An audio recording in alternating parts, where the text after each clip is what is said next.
안녕하세요, 허선입니다. 안녕하세요. 조예린입니다. 반가워요. 반갑습니다. 뭐가 궁금합니까? 저희 반에는 규칙을 안 지키는 친구들이 되게 많거든요. 저희 반에 규칙이 60개가 있는데 60개나 있어요? 네, 다 선생님이 되게 알아요? 규칙을 좋아하셔가지고 외워요? 아니요, 3개 말고 몰라요. 그래요. 그 친구들은 늘 어기거든요. 네. 근데 제가 뭐라 할 수 있는 입장은 아니잖아요. 야, 너 그거 왜? 막 이럴 수 있는 입장은 아니고 저는 약간 되게 그런 규칙들을 무조건 지켜야 된다. 막 약간 네. 이런 식으로 좀 그런 성격이라 네. 그런 거 보면 못 참거든요. 네. 나도 좀 하고 싶네 약간 이런 생각도 들기도 하고 네. 어떻게 뭐 말리고도 싶다 이런 생각 들기도 하고 이렇게 계단을 한 번 두 칸씩 이렇게 오르면 안 된다 이런 규칙이 그런 있어요. 규칙도 있어요? 네, 그래요. 그렇게 하면 다친다고. 네. 근데 애들은 맨날 두 칸씩 오른단 말이야. 한 칸씩 오르지만 옆에서 그걸 보면서 두 칸씩 오르고 싶다 이래가지고 학교 밖에 나가자마자 두 칸씩 오릅니다.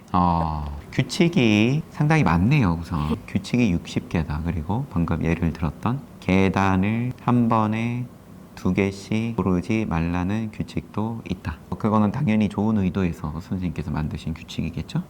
왜냐하면은 계단에서 장난치다가 또 다칠 수도 있고 만들어진 규칙은 지키는데 의미가 있는 거니까. 이게 불교에서는 계율로서 이야기를 합니다. 계율을 지킨다. 계율을 받아 지닌다. 이런 말은 내가 그 계율을 그럼 지킨다. 그러면은 혜린이의 반에서는 혜린이의 반 친구들이 그 60개의 규칙을 어쨌든 받았고, 그런데 그 와중에 지키는 친구도 있고 안 지키는 친구도 있고, 또 그 여러 계율들 가운데에서 잘 지켜지는 계율도 있고 또 많은 친구들이 별로 안 지키는 그런 계율도 있고, 그죠? 규칙은 그 공동체의 이익을 위해서 정해졌을 거 아니에요, 그죠? 그런데 그러면 그 공동체의 규칙을 어떤 과정을 통해서 누가 정하냐, 뭐 이런 거 가지고 그러면은 그 공동체의 성격을 이야기할 수 있겠지만, 그 와중에 또 좀 불편한 규칙들도 있을 테고, 방금 얘기한 것처럼 계단을 오르고 내려감에 있어서 계단을 한 번에 하나씩만 올라가자, 이런 규칙을 지키기가 답답하다, 내가 좀 불편하다. 그런데 또 심지어 다른 친구들은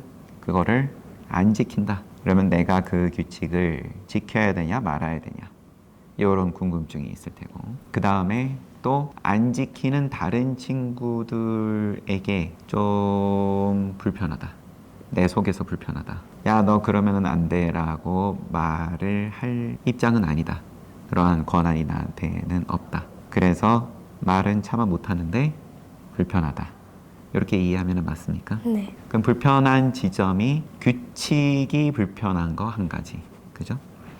그 규칙을 존중하지 않는 다른 이 공동체의 다른 구성원에 대한 불편함, 이 마음에서 좀 이해돼요? 그죠? 이렇게 두 가지가 불편하네요. 규칙은 원래 불편한 거죠. 편한 쪽으로는 애초에 규칙을 정하지 않았겠죠. 그죠? 불편하지만 불편함을 감수하고 지키세요. 그럴 때 공동체에 이익이 있습니다. 이런 게 규칙인 거죠. 그 개개인의 입장에서, 구성원 한 명 한 명 입장에서는 그 불편함이 있지만, 하지만 나는 그 불편함을 내가 받아들이겠다. 이게 지계다, 지계. 계율을 지키는 거고, 그리고 또 규칙을 지키는 거일 테고. 그러면은 보시와 지계, 이것만 되면은 천상 내지는 소원성취. 여기 이제 부처님 말씀인 거죠. 그래서 내가 불편하지만 우리 공동체를 위해서 내가 감수하겠다. 그거는 혜린이가 규칙을 잘 지키는 마음인 거죠. 그러니까 그 이익은 당장 눈에 보이지 않더라도 고민하지 않아도 된다. 그거는 어디 안 간다. 바라밀로서 말씀을 또 하셨다, 부처님께서. 보시바라밀, 지계 바라밀, 바라밀을 쌓아서 부처를 이룬다. 아니면 부처가 아니더라도, 깨달음을 말하는 게 아니더라도 그게 소원성취로 이어진다. 혜린이가 하고자 하는 일이 잘 되는 방향으로 이어진다. 근데 그럼 이 말이 그러면은 맞는 말이냐? 어떻게 증명할 거냐? 믿냐? 못 믿냐? 이렇게 가면은 그거는 각자 인연인 거죠, 한마디로.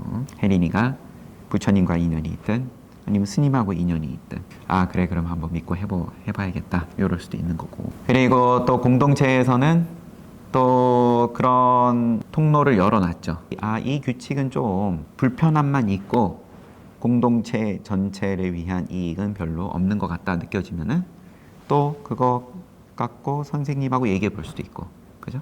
그러면 선생님도 거기에 대해서 긍정한다. 그러면 또 좀 바뀌겠죠. 계단이 예를 들어서 너무 한 칸 한 칸이 너무 낮다. 그래서 2칸까지는 다녀도 계단에서 넘어지거나 할 친구는 없을 것 같습니다. 선생님도 만약에 그럴 것 같아 하면은 2칸까지는 허용을 하는 걸로 이 규칙을 또 수정할 수도 있죠. 지범 개차, 계율을 좀 더 열어주기도 하고 그때그때 따라서, 아니면 또 계율을 더 좁힐 수도 있고 엄격하게.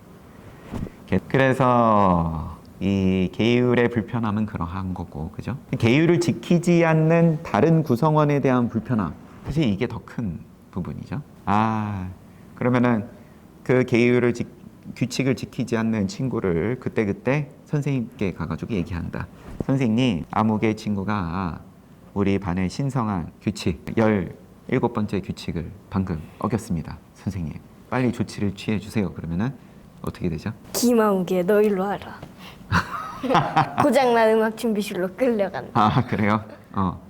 혜린이가 또 우리의 잘못을, 우리가 규칙을 어긴 거를 선생님께 고자질을 했구나라고 친구들 사이에서 또 얘기할 수도 있겠죠. 그럼 그것도 좀 마음에 걸리고 조금 신경 쓰이고, 그런데 규칙을 어기는 거를 보고 있자니까는 이제 그것도 속이 불편하고